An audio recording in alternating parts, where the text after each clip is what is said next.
پیغام حیات۔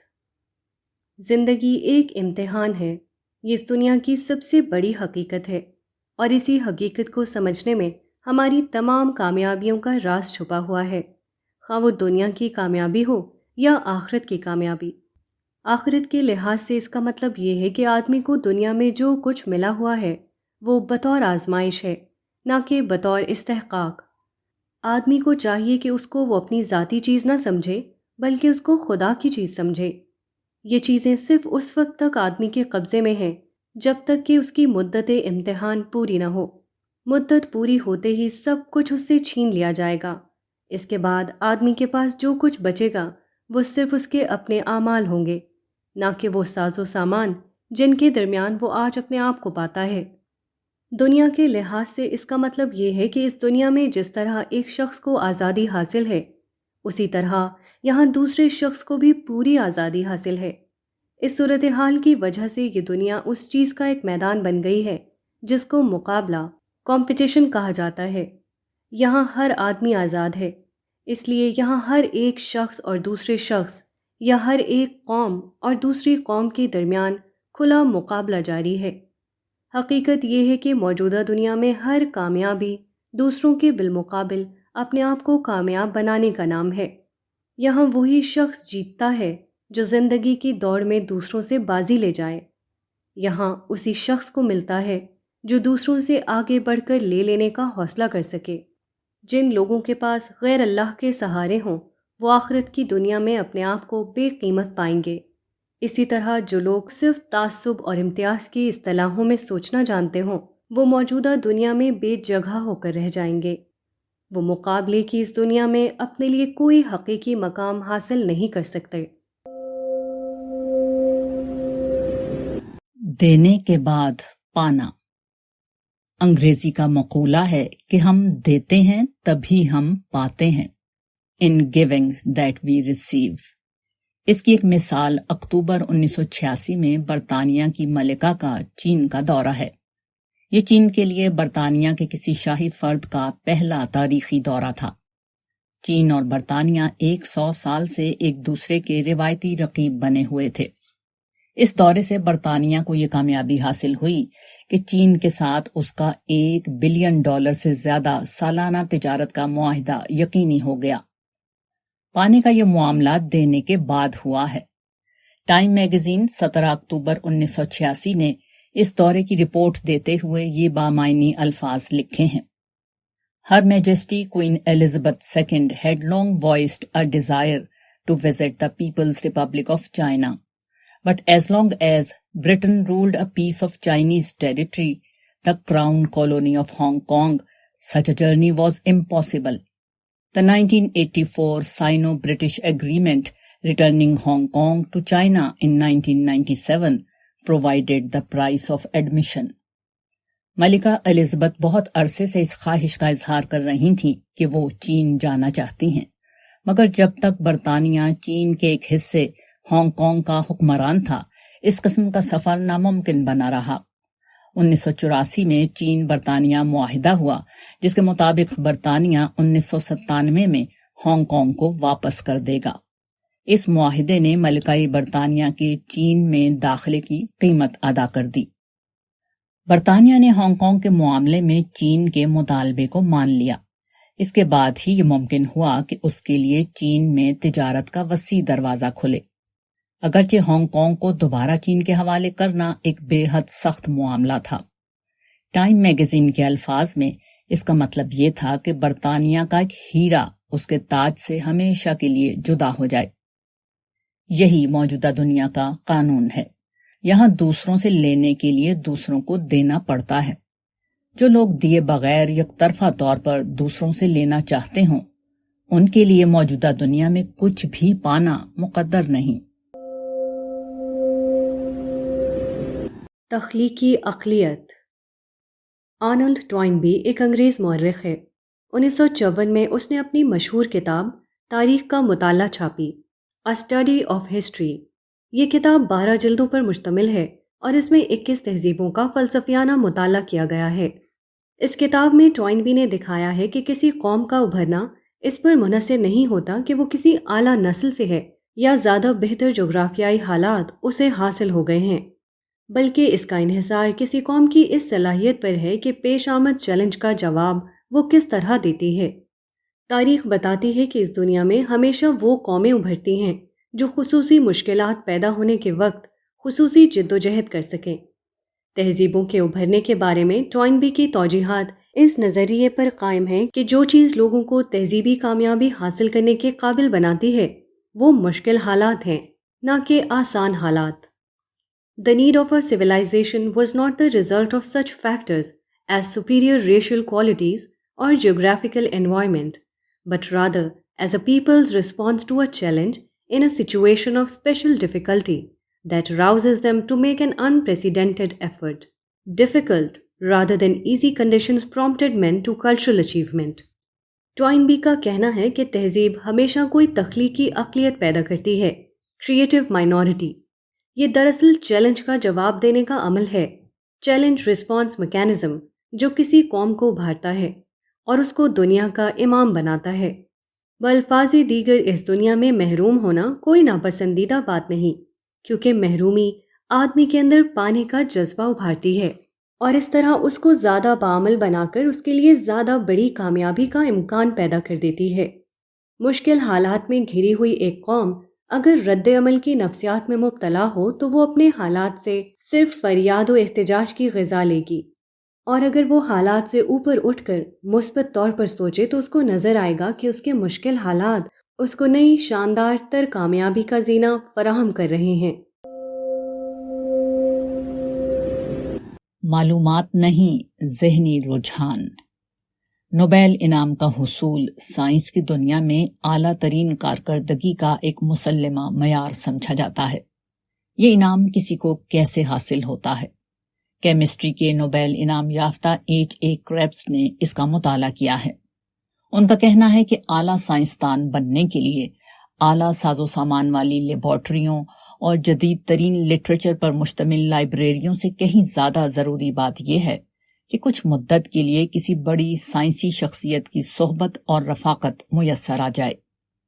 وہ لکھتا ہے، اگر مجھے اپنی جوانی کے ابتدائی 4 سال اوٹو واربرگ جیسے سائنسدان کی رفاقت میسر نہ آتی تو میرے اندر سائنس کا صحیح ذوق پیدا ہونا محال تھا۔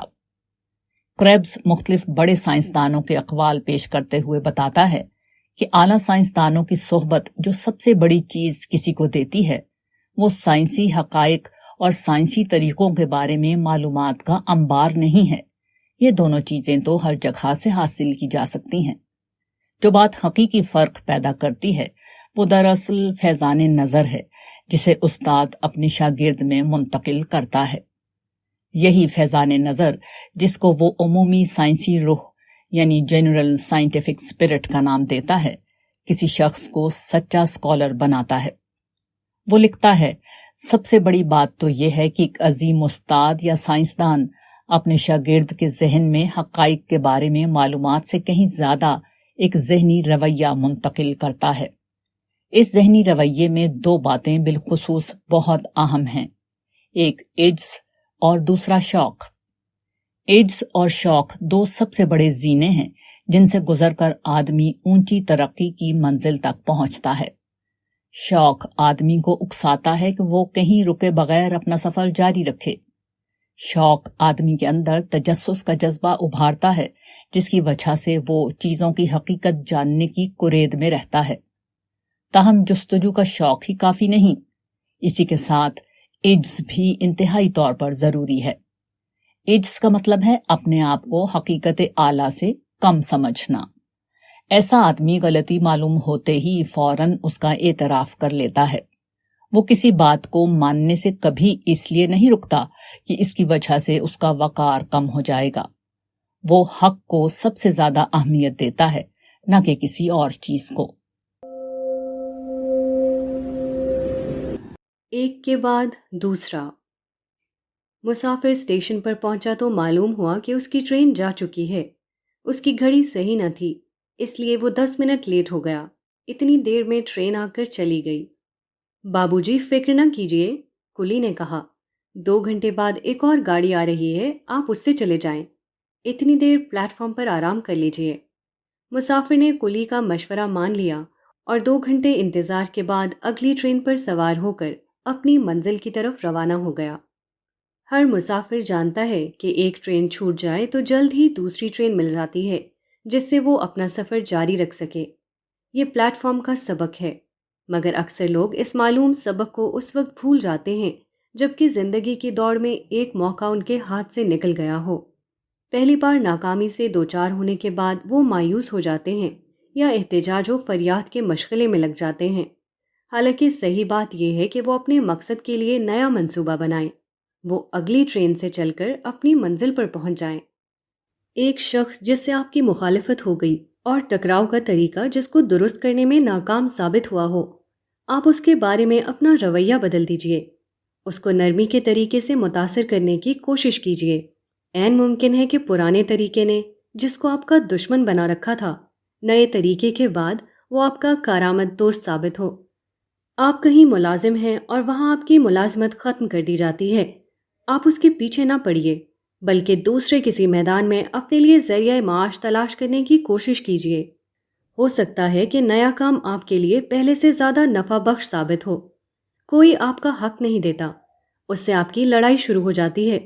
سالوں گزر جاتے ہیں اور آپ اپنے حقوق کو حاصل کرنے میں کامیاب نہیں ہوتے۔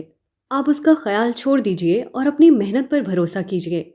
بہت ممکن ہے کہ اپنی محنت کو کام ملا کر آپ خود وہ چیز حاصل کر لیں جو کہ آپ دوسروں سے مانگ کر پانا چاہتے تھے۔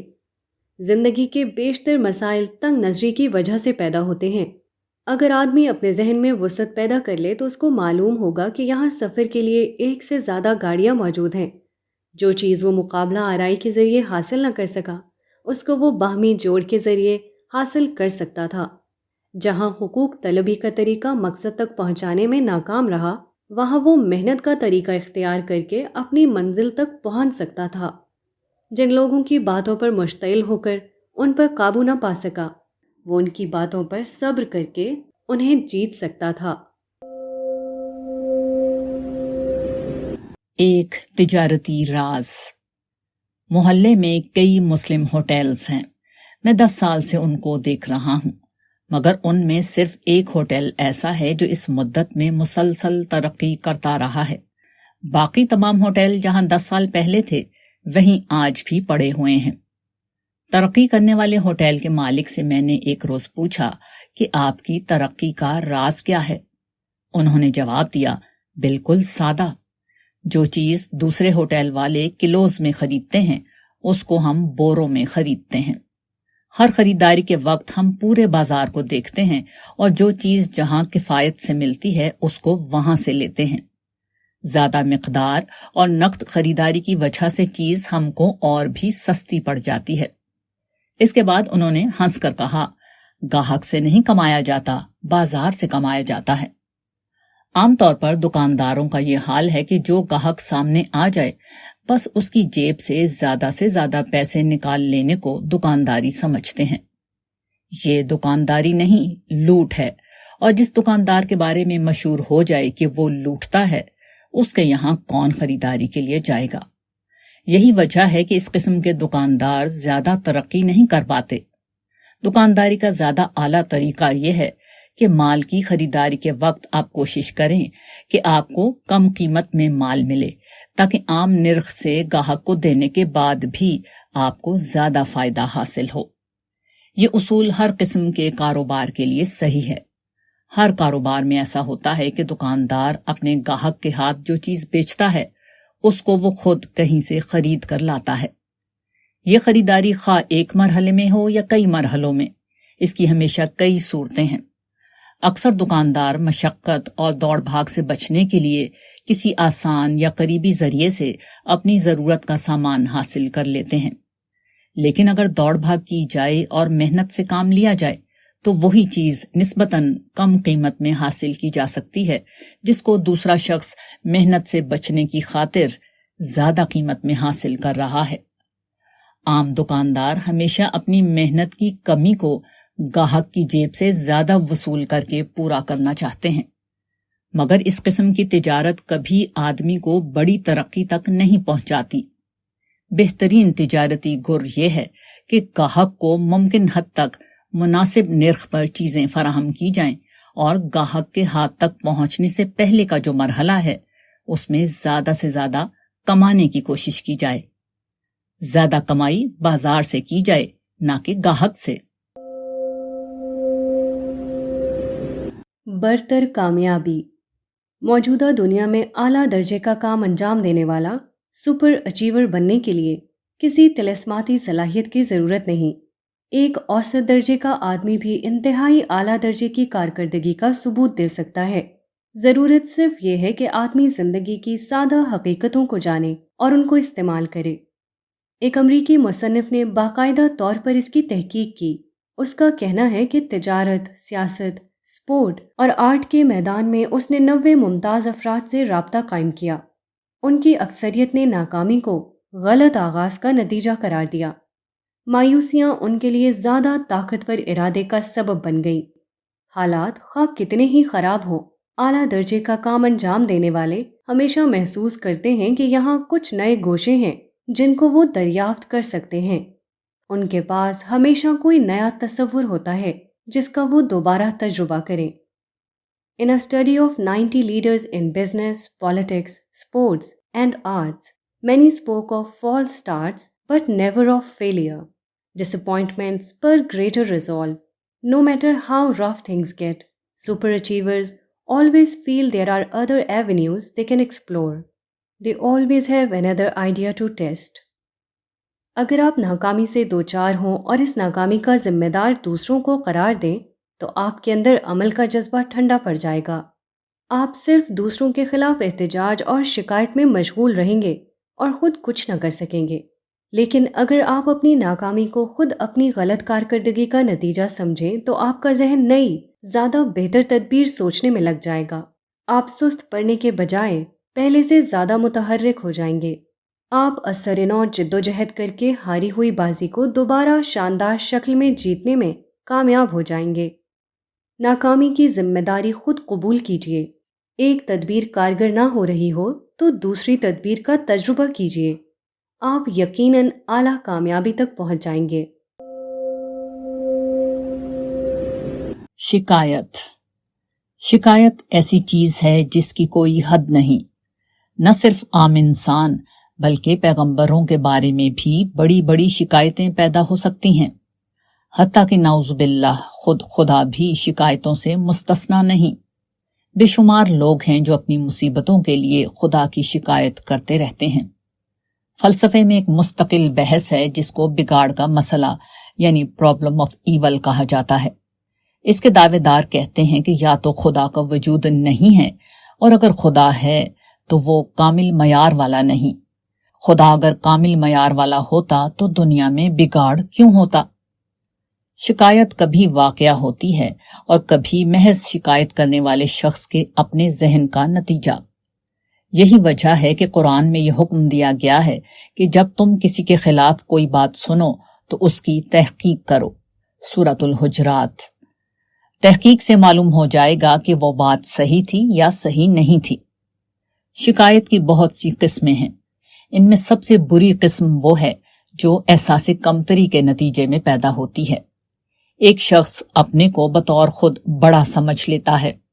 اب اگر اس کا سابقہ کسی ایسے شخص سے پڑے جس کو خدا نے اس سے اوپر کر دیا ہو تو یہ اول الذکر شخص کے لیے بڑا سخت لمحہ ہوتا ہے۔ عام طور پر وہ تسلیم نہیں کر پاتا کہ دوسرا شخص بڑا ہے اور وہ چھوٹا۔ وہ اپنی بڑائی کے ٹوٹنے کو برداشت نہیں کر پاتا۔ اس کی شخصیت پھٹ جاتی ہے۔ وہ اپنی بڑائی کو باقی رکھنے کے لیے دوسرے شخص کو غلط ثابت کرنا شروع کر دیتا ہے۔ وہ اس پر جھوٹا الزام لگاتا ہے۔ وہ اس کی تحقیر کرتا ہے تاکہ اپنے جذبہ برتری کی تسکین حاصل کرے۔ وہ اس کی عزت پر حملہ کرتا ہے تاکہ اس کو بے عزت کر کے اپنی متکبرانہ نفسیات کو غذا فراہم کرے۔ وہ خود ساختہ طور پر طرح طرح کی باتیں نکال کر اس کو چھوٹا ظاہر کرتا ہے تاکہ اس کے ذریعے سے یہ اطمینان حاصل کر سکے کہ وہ بڑا ہے ہی نہیں۔ آدمی اگر حقیقت واقعہ کے اعتراف کے لیے تیار رہے تو تمام شکایتوں کی جڑ کٹ جائے۔ آدمی چونکہ حقیقت کا اعتراف نہیں کرتا، اس لیے وہ اپنے آپ کو شکایت سے اوپر اٹھانے میں بھی کامیاب نہیں ہوتا۔ چوٹی کے لوگ۔ امریکہ سے 1986 میں ایک کتاب چھپی ہے۔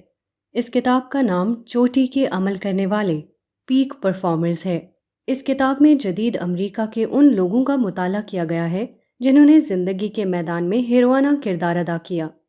اس سلسلے میں مصنف نے جو باتیں لکھی ہیں ان میں سے ایک یہ ہے کہ طاقتور مشن وہ چیز ہے جو آدمی کے اندر کوشش، سپیریئر ایفرٹ کا جذبہ ابھارتا ہے اور اس کو خصوصی کامیابی، ایکسیپشنل اچیومنٹ کے درجے تک پہنچاتا ہے۔ 1967 میں امریکہ نے پہلا انسان بردار راکٹ چاند پر بھیجا تھا۔ راکٹ کی روانگی سے پہلے جو ماہرین اس منصوبے کی تکمیل میں مشغول تھے ان میں سے ایک شخص کا بیان ہے جو اس ٹیم میں کمپیوٹر پروگرامر کے طور پر شامل تھا۔ اس نے دیکھا کہ عمل کے دوران کچھ غیر معمولی بات پیدا ہو گئی۔ ہزاروں عورتیں اور مرد جو اس منصوبے میں کام کر رہے تھے وہ سب کے سب اچانک اعلیٰ انجام دینے والے سپر اچیورز بن گئے۔ وہ اتنا عمدہ کام کرنے لگے جو اس سے پہلے انہوں نے ساری عمر میں نہیں کیا تھا۔ 18 مہینے میں حیرت انگیز تیزی کے ساتھ کام مکمل ہو گیا۔ میں نے جاننا چاہا کہ ہم سب لوگ اتنا عمدہ کام کیوں کر رہے ہیں۔ میں نے مینیجر کے سامنے یہ سوال رکھا تو اس نے مشرقی جانب چاند کی طرف اشارہ کرتے ہوئے کہا، لوگ ہزاروں سال سے وہاں جانے کا خواب دیکھتے رہے ہیں اور اب ہم اس کو واقعہ بنانے جا رہے ہیں۔